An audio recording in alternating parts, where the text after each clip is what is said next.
ঘটনা হয়েছিল গত ২৬ তারিখ এবং আমরা ২৮ তারিখে আমরা রাতে একটা এফআইআর আমরা রিসিভ করি। ওই মূলে আমরা সিধাই থানাতে একটা কেস রেজিস্টার করি আমরা, যার মামলা নম্বর ৭১/২০২৫।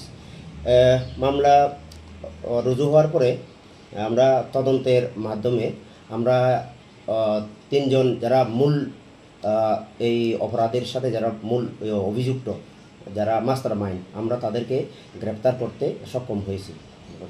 আর কয়জন আছে এই কেসের মধ্যে? এটা আমরা ওই যদি কেউ থেকে থাকে ইনভলভ, আমরা কালকে আমরা তাদেরকে কোর্টে ফরওয়ার্ড করার পরে আমরা ইন্টারোগেশন করার পরে আমরা বাদ বাকি আর কি কে থাকতে পারে আমরা তার তদন্ত। অ্যাকচুয়ালি এই ইস্যুটা, মার্ডার ইস্যুটা কি নিয়ে? অ্যাকচুয়ালি এটা মার্ডার ইস্যুটা একটু তাদের একটা সন্দেহবশত। এখানেও একজন গ্রামের 2টা পরিবারে প্রায় সময় রোগাগ্রস্ত থাকতেন।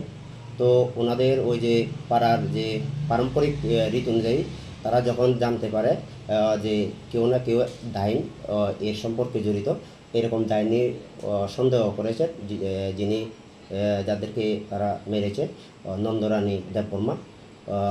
তো ওনাকে পরে ওই ডাইনি সন্দেহ করে তারা তাদের বাড়িতে তাদেরকে মেরে, মানে এরপরে ঝুলিয়ে গামছাটা ঝুলিয়ে মেরে ফেলে আর কি। কীভাবে মানে তাদেরকে মেরেছিল? প্রথমে আসলে খিলগুছি এই সময় পরে যে মৃত্যুটা নিশ্চিত করার জন্য একটা জানালার সাথে গামছা ফিচিয়ে মৃত্যুটা নিশ্চিত করে আর কি। আপনার ডেড বডি কতদিন পরে উদ্ধার করতে পেরেছেন? আমরা ২৬ তারিখের ঘটনা ও আমরা ২৮ তারিখ রাত্রে আমরা ডেড বডি আমরা উত্তোলন করি executive magistrate, team of doctor এবং SFSL টিমের সামনে।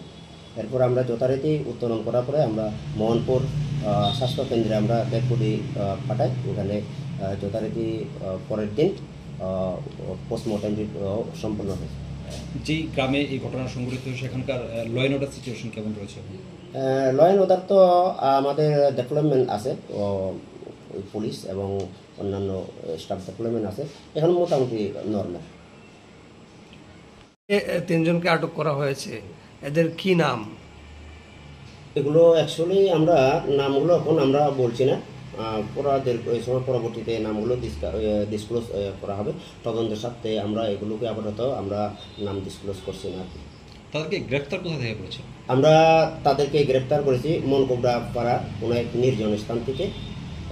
পুরো আমরা পুলিশ টিম, আইও সহ এবং SDPO স্যার মোহনপুরের নেতৃত্বে আমরা তাদেরকে গ্রেপ্তার করেছি।